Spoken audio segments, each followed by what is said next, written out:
एक अच्छा और प्रोफेशनल अकाउंटेंट उसी को कहते हैं जिसको ये 5 चीज़ें अच्छे से आती हैं।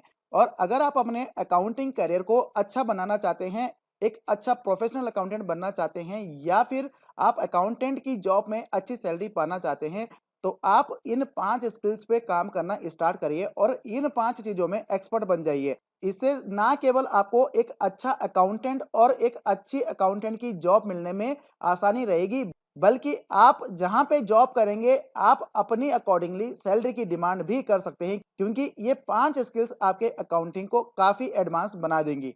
तो नमस्कार दोस्तों, मेरा नाम है वीरेंद्र कुकरेती और स्वागत करता हूँ आपका टैली टेक्निकल चैनल पर। पहली बार मेरी वीडियो देख रहे हैं तो चैनल को सब्सक्राइब कर देना, साथ में बेल आइकन को क्लिक करके ऑल नोटिफिकेशन को ऑन कर देना। तो अगर आप फेसबुक में ये वीडियो देख रहे हैं तो पेज को फॉलो कर देना और अगर वीडियो अच्छी लगी तो वीडियो को शेयर भी कर देना अपने दोस्तों के साथ।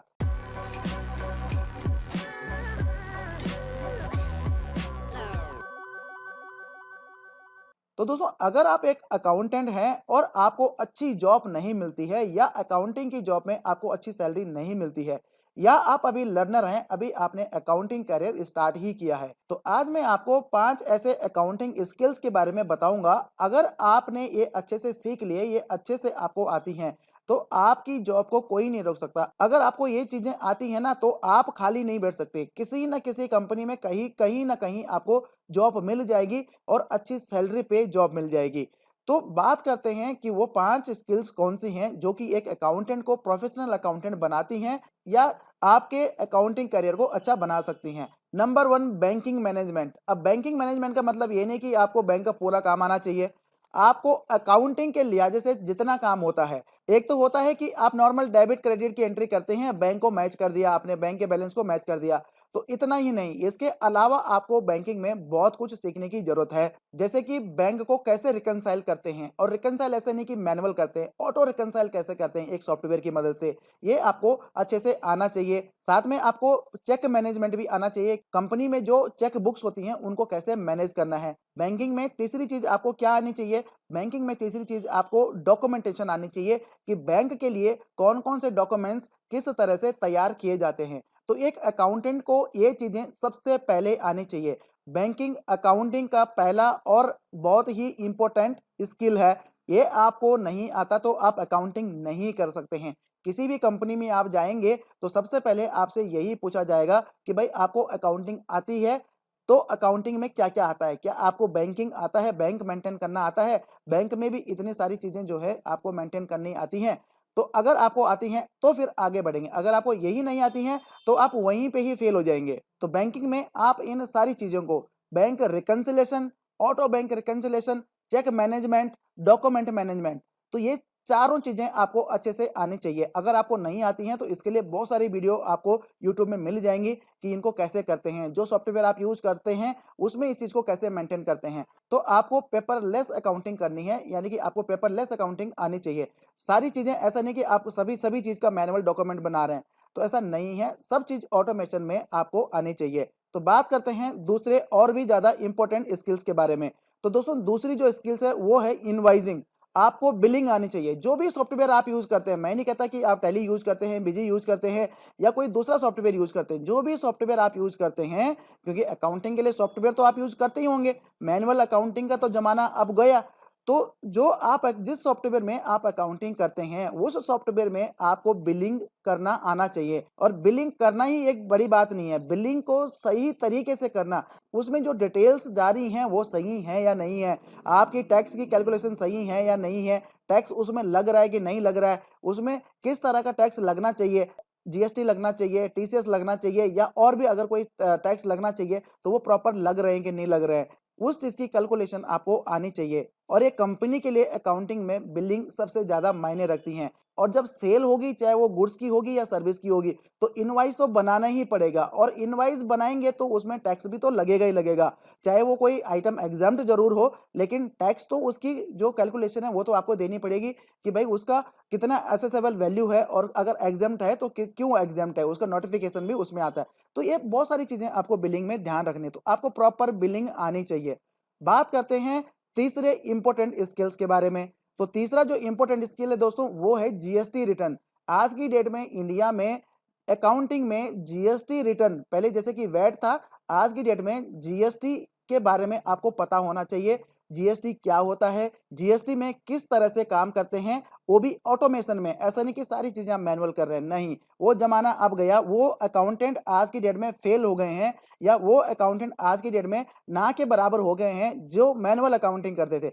जीएसटी की रिटर्न भरनी है, मैनुअल बना रहे हैं, एक्सेल में बना रहे हैं, या उनकी कोई बुक बना रहे हैं। तो वो ज़माना अब गया। अब आपको ऑटोमेशन सॉफ्टवेयर के थ्रू ये सारी चीज़ें आनी चाहिए। जीएसटी की रिटर्न आपको भरनी आनी चाहिए। जीएसटीआर 1, जीएसटीआर 2, जीएसटीआर 3 भी, जीएसटीआर 9, जीएसटी की जितनी भी रिटर्न्स होती हैं, वो सारी आपको आनी चाहिए, उनके बारे में आपको पता होना चाहिए।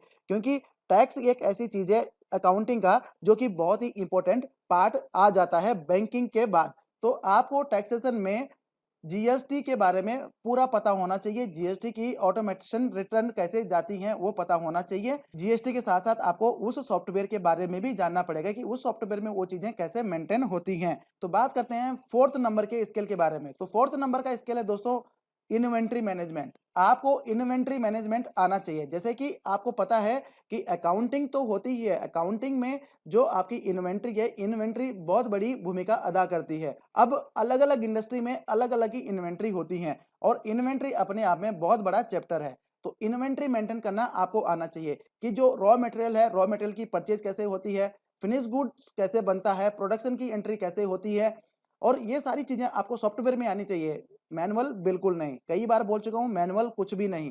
सारी सॉफ्टवेयर में, जो भी सॉफ्टवेयर आपको अच्छा लगता है, जिस सॉफ्टवेयर में आप काम करते हैं, जो सॉफ्टवेयर कंपनी में यूज होता है, उस सॉफ्टवेयर में आपको वो सारी चीजें आनी चाहिए, और ये सारी चीजें ऑटोमेशन में आनी चाहिए। तो इन्वेंट्री के बारे में आपको समझना है, इन्वेंट्री के बारे में आपको पढ़ना है, उसमें आपने उस स्किल में आपने वर्क करना है। ठीक है। बात करते हैं पांचवें नंबर के स्किल्स के बारे में। पांचवा नंबर है दोस्तों बैलेंस शीट। आप एक अकाउंटेंट हैं तो आपको बैलेंस शीट बनाना आना चाहिए। बैलेंस शीट बनाना सीए का काम नहीं है। सीए का काम है उसको ऑडिट करना, बैलेंस शीट बनाना एक अकाउंटेंट का काम है, और बैलेंस शीट सही होनी चाहिए। अगर आपने गलती से कुछ गलती कर दी है बैलेंस शीट बनाने में, तो उसको कौन चेक करेगा? उसको चेक करेगा सीए। लेकिन सीए बैलेंस शीट बनाने का काम नहीं है। हालांकि कुछ सीए बनाते हैं, लेकिन बैलेंस शीट आप खुद प्रिपेयर करेंगे। आप सीए को ऑडिट रेडी बैलेंस शीट देंगे, सीए सिर्फ उसको ऑडिट करेगा कि भाई ये ठीक है कि या नहीं है, ठीक है, वो उसमें स्टैम्प मारेगा, और उसी के सीए पैसे लेता है। तो आपको बैलेंस शीट के बारे में सब कुछ पता होना चाहिए, और बैलेंस शीट आपको अच्छे से बनानी आनी चाहिए। एसेट्स क्या होता है, फिक्स एसेट्स क्या होता है, कैपिटल क्या होता है, उसको किस तरह से मैनिपुलेट किया जा सकता है एक अकाउंटिंग में, तो ये सारी चीजें, ये सारी स्किल्स आपको पता होनी चाहिए। तो आप अपने इन 5 स्किल्स पे अच्छे से वर्क करिए, इन 5 चीजों में एक्सपर्ट बन जाइए। तो आपकी जो अकाउंटिंग की जॉब है, या आपकी अकाउंटिंग की जॉब में जो सैलरी है, अपने आप जो है अच्छी हो जाएगी। आपको किसी को बोलने की जरूरत ही नहीं है। तो अगर आपको अकाउंटिंग में ये सारी चीजें अच्छे से आती हैं, और आप जिस कंपनी में काम कर रहे हैं वहां पे आपको सैलरी अच्छी नहीं मिल रही है, और आपको लग रहा है कि भाई मेरी जो वर्किंग स्किल्स हैं, मेरी बहुत अच्छी वर्किंग स्किल्स है, और जिस कंपनी में मैं काम कर रहा हूँ वहां पे मेरे को सैलरी अच्छी नहीं मिल रही है, तो आप दूसरी कंपनी में अप्लाई करेंगे। तो दूसरी कंपनी में आपकी स्किल्स के अकॉर्डिंगली आपको सैलरी दी जाएगी कि आपकी स्किल्स क्या है। एक महीना तो आपको ट्रायल में रखा जाएगा कि भाई ठीक है, देखते हैं आपको काम कैसे आता है। तो दोस्तों सबसे पहले आप इन 5 स्किल्स में काम करना स्टार्ट करिए, और जो अकाउंटिंग सॉफ्टवेयर हैं उनके बारे में जानना या उनके बारे में स्टडी करना स्टार्ट करिए। आपको सॉफ्टवेयर अच्छे से मेंटेन करना आना चाहिए। तो उम्मीद करता हूं कि आपको अच्छे से समझ आ गया होगा कि ये 5 स्किल्स में क्यों काम करना है, कैसे काम करना है, कौन-कौन से काम करने हैं। तो धन्यवाद दोस्तों इस वीडियो को देखने के लिए। मिलते हैं अगली वीडियो में, तब तक के लिए जय हिंद।